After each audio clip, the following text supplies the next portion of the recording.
Alright everybody, how's it going? Welcome back to another video. Today, I'm going to be talking about why you should pretty much never play Pirate Cats if you don't want to screw over your account. Of course, it's all my opinion. I have a pretty maxed out account, I would say, at least before they added all the new mythic rotations. I did have everything completed in the game and whatnot. And, playing Pirate Cats kind of making it really difficult for me to get back to a completed account, or making it a lot harder for that to happen. So to kind of talk about why I think you shouldn't really play Pirate Cat at all, I guess we got to weigh out the pros and the cons, right? So I would say there's two or three main pros. Of course, first one, right? It's a bunch of levels, like 30 levels in the game. It's more content, it could be enjoyable, I guess. Yeah, it's just more stuff to play. And second and third benefits probably a little bit more practical for getting a better account, but you get access to the three buffing cats that each have like half Hellhound buff at a full max level and whatnot, and then you can get pretty crazy buffs by stacking on some stuff because they buff like diagonally or up and down as well, and it's good damage increases. But to kind of get those cats to max level, you would have to grind out a bunch of fish coins, and that kind of goes to the third kind of benefit, I guess. You can get a bunch of fish coins by completing Pirate Cats, and it lets you upgrade the buffing cats, and it lets you upgrade the mythics, but the mythics are kind of they're pretty garbage, to be honest, so I don't really see why you would want to do that. So that's the three main benefits, right?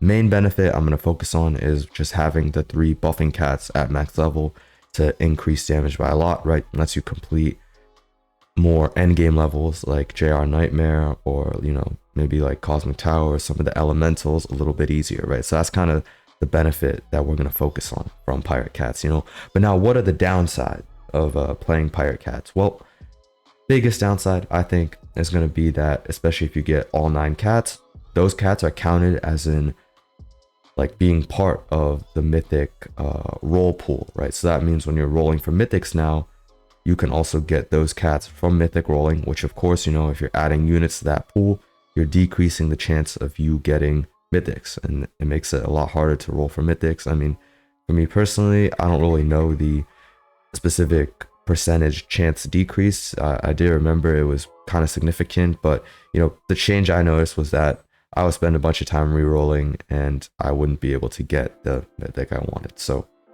that's kind of the most notable part for me, I guess, making it difficult for me to get mythics in a particular rotation. But you can make the argument that hey, I'm just gonna play Pirate Cats until I get the 3 buffing cats, right? Because I think those are the first 3 rewards from Pirate Cats, or at least you don't need to get all 9 cats to have access to the main benefit, which are the buffers. And the problem with that is that for the buffers to really be very I guess game changing or important, you need to get a lot of fish coins to upgrade them. And the fastest way to farm fish coins is by doing like level repeats, like not quite repeating level, but like keeping the coin drop by 100%. I mean, you just saw on the screen there, but like keeping the coin doubling by not completing the wave, and then refarming waves to get gold and all that stuff. I think I have a video explaining it that I may or may not link, but to do that efficiently, you do kind of need to be at a later level, right? I think the most efficient one is level 29, and if you're going all the way to level 29, you're adding a bunch of cats into your mythic roll pool. That's going to really decrease the chances by a lot.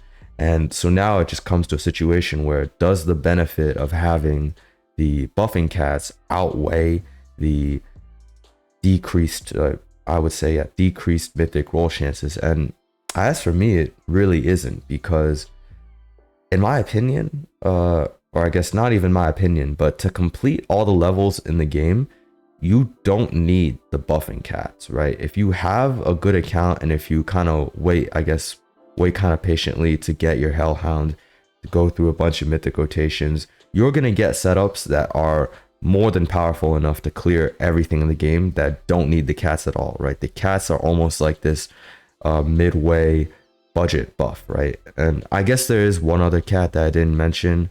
It's the hook one that provides decent CC, I guess, most commonly used in Cosmic Tower.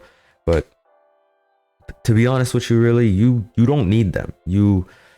if you have access to the good mythics and you're using like Devin Anubis combos, and or if just brute forcing stuff with Amaterasu and crazy high buffs, you don't need these. And considering how Pixio is funneling a bunch of mythics into the game, and most likely some of them, are useful, or some of them in the future will be useful, is it really worth it to decrease your chance of getting them to just have the cats? And I would say it isn't. Now, again, this is just for me. This is for my account. If you value, having the buffs, then it could be good. But I'm not really going to use the buffing cats at all in the end game after my account is the way it is. And so having them is kind of pointless, and it just makes it a lot harder to get the rolling stuff. And you could say that, yeah, you could just roll a lot more. I know rerolling macros exist now, and you can auto click them, but I feel like in the end it's just not that worth it if you're gonna try and push your account into the end game, especially because mythic rotations happen a lot quicker now. I think it's only 2 weeks now. You can end up getting more mythics quicker, even with the shorter life account. So I would say the downside of decreasing your mythic chances so much is not really worth it of having the late mid-game cap buffs, because all the end game setups don't really need them. All of them could easily beat elemental levels and whatnot without them. So yeah, that's just kind of how I thought that I screwed over my account a little bit. If you want like full 100%, I guess, get the cats and whatnot, that's up to you. But this is how I thought that I kind of screwed over my account and ruined it. So yeah, cool. Thanks for watching. Like and subscribe, and yeah, see ya.